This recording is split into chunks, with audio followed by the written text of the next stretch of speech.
வணக்க மகளே! தியேட்டர்ல ரிலீஸ் ஆகி நல்ல விமர்சனங்கள் வந்தாலுமே, அதிகம் கவனிக்கப்படாம போன படம் தான் கெவி. இப்போ அந்த படம் ஓடிடில ரிலீஸ் ஆகியிருக்கு. படம் எப்படி இருக்குன்னு நம்ம பார்த்துடலாம். படத்தோட கதை என்ன அப்படின்னா, கொடைக்கானல்ல இருக்க மலைவாழ் கிராமமான கெவி, பல 100 ஆண்டுகளா எந்த அடிப்படை வசதியுமே இல்லாம இருக்க ஊரு.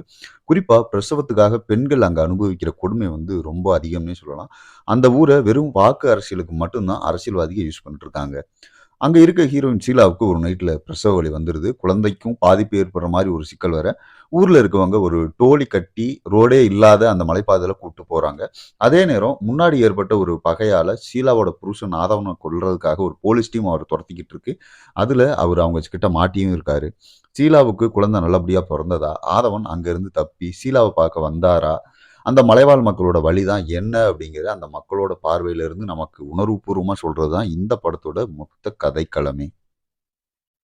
ஷீலா இதுக்கு முன்னாடி நடிச்ச எல்லா படத்துலயுமே ஒரு மீட்டர் எக்ஸ்ட்ரா தான் நடிச்சிருப்பாங்க. இந்த பொண்ணு என்னப்பா ஓவர் ஆக்டிங்லயே நடிக்குது அப்படிங்கிற மாரி ஒரு ஃபீல் தான் குடுத்துருப்பாங்க. ஆனா இந்த படத்துல கேரக்டர் என்னவோ அத நமக்கு முழுசா கடத்தியிருக்காங்கன்னே சொல்லலாம். குறிப்பா பிரசவ வலியால துடிக்கிறப்பவும் சரி, தன்னோட பிள்ளைய எப்படியாச்சும் காப்பாத்திருங்கன்னு தவிக்கும்போதும் சரி, அதுக்காக டாக்டர் கிட்ட கெஞ்சும்போதும் சரி, அவங்களோட லவ்வ ஹீரோ கிட்ட காட்டும்போதும் சரி, எல்லா இடத்துலயுமே அளவான நடிப்ப, உருக்கமான நடிப்பா குடுத்துருக்காங்கன்னே சொல்லலாம். ஹீரோ ஆதவன் ஆரம்பத்தில போலீஸ் கிட்ட எகிறி நிக்கும்போதும் சரி, பின்னாடி தன்னோட சூழ்நிலைக்காக அவங்ககிட்ட கெஞ்சும்போதும் சரி, அத திருப்பி அடிக்கும்போதும் சரி, தன்னோட குழந்தைக்காக அவங்ககிட்ட கால பிடிச்சு கதறும்போதும் சரி, தன்னோட பெஸ்ட்ட எல்லா இடத்துலயுமே குடுத்துருக்காருன்னு சொல்லலாம். குறிப்பா இவரு யார்ரா இந்த நடிகர் அப்படிங்கிற மாரி யோசிக்க வச்சிருக்காரு. இவங்க 2 பேர் தாண்டி ஷீலாவோட தம்பி அதிகமா கவனம் பெறுறாரு. அத தாண்டி ஜாக்லின், சீவா, டாக்டரா வர்ற காயத்ரி உட்பட கிராம மக்கள் எல்லாருமே தேர்ந்த நடிப்ப குடுத்துருக்காங்கன்னே சொல்லலாம். இவங்கள எல்லாம் தாண்டி நடிப்புலயே வெறுப்ப சுமந்துட்டு போறாரு சார்லஸ் வினோத். அவரு தான் இந்த படத்துல ஒரு முக்கியமான போலீஸ் கேரக்டர்ல நடிச்சிருக்காரு. தன்னோட கேரக்டர் பெஸ்ட்டா குடுத்து, நம்ம கிட்ட இருந்து வெறுப்ப தான் அவர் சம்பாதிச்சுட்டு போறாருன்னே சொல்லலாம். அதாவது நடிப்பு மூலியமா வெறுப்ப சம்பாதிச்சுட்டு போறான்னு சொல்லலாம்.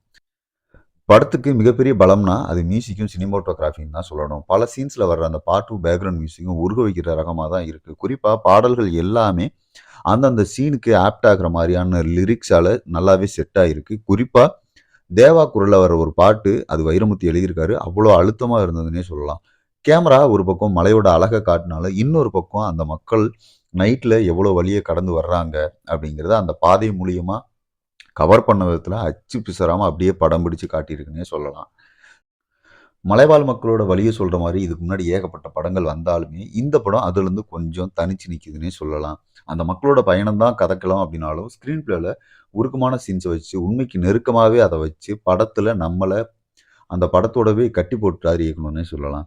நாம அழகுன்னு ரசிச்சுட்டு வர கொடைக்கானல் போன்ற இடங்களுக்கு பின்னாடி, இப்படி கஷ்டப்படுற கிராமங்களும் நெறையவே இருக்கு. அவங்களுக்கு இந்த அதிகார வர்க்கமும், ஆளு வர்க்கமும் இது மாரி நெறைய தொல்லைகளையும் கொடுக்குது. அவங்க அடிப்படை வசதிக்கு கூட இன்னமும் கஷ்டப்பட்டு தான் இருக்காங்க அப்படிங்கிறத புரிய வைக்கிற மாரி வந்திருக்கு இந்த படம். ரொம்ப உணர்ச்சி வச்ச வைக்கிற சீன்ஸு, ஒரு சில சீன்ஸ் வந்து ரிப்பீட் ஆகுற மாரியும் இருந்தது. சினிமாத்தனம் நிறைஞ்ச ஒரு சீன் இருந்தது. இது எல்லாம் இருந்தாலுமே அதையெல்லாம் தாண்டி எதார்த்தமான பல சீன்ஸ் இருக்கு. அத நம்ம ஈஸியா கனெக்ட் ஆகிக்கவும் முடிஞ்சது. அதுக்கு மிகப்பெரிய ப்ளஸ் அப்டின்னா, அதுல நடிச்சிருக்கவங்களோட நடிப்பும், அந்த பேக்கிரவுண்ட் மியூசிக்னே சொல்லலாம். படத்தோட மிகப்பெரிய ப்ளஸ் இது எல்லாமே சொல்லலாம். குறிப்பா கிளைமேக்ஸ்ல நாம நெனைக்கிற மாரி இல்லாம, இதான் எதார்த்தம் அப்டிங்கிறத பொட்டுல அடிச்ச மாரி வச்சு, நம்ம மனச கல்லாக்கி விட்டது தான் இந்த படத்தோட சிறப்புன்னே சொல்லலாம். ஏன்னா, அந்த கிளைமேக்ஸ் சீன பார்த்து கண்டிப்பா எல்லாருக்குமே ஒரு கணம் கனத்து போற மாரி தான் இருந்தது அந்த சீனு. சின்ன சின்ன குறைகள் தாண்டி இது ஒரு நல்ல படம் தான் மக்களே. தாராளமா பார்க்க வேண்டிய ஒரு படமும் கூட. படம் சன் நெக்ஸ்ட்ல ரிலீஸ் ஆயிருக்கு. கட்டாயமா பாருங்க.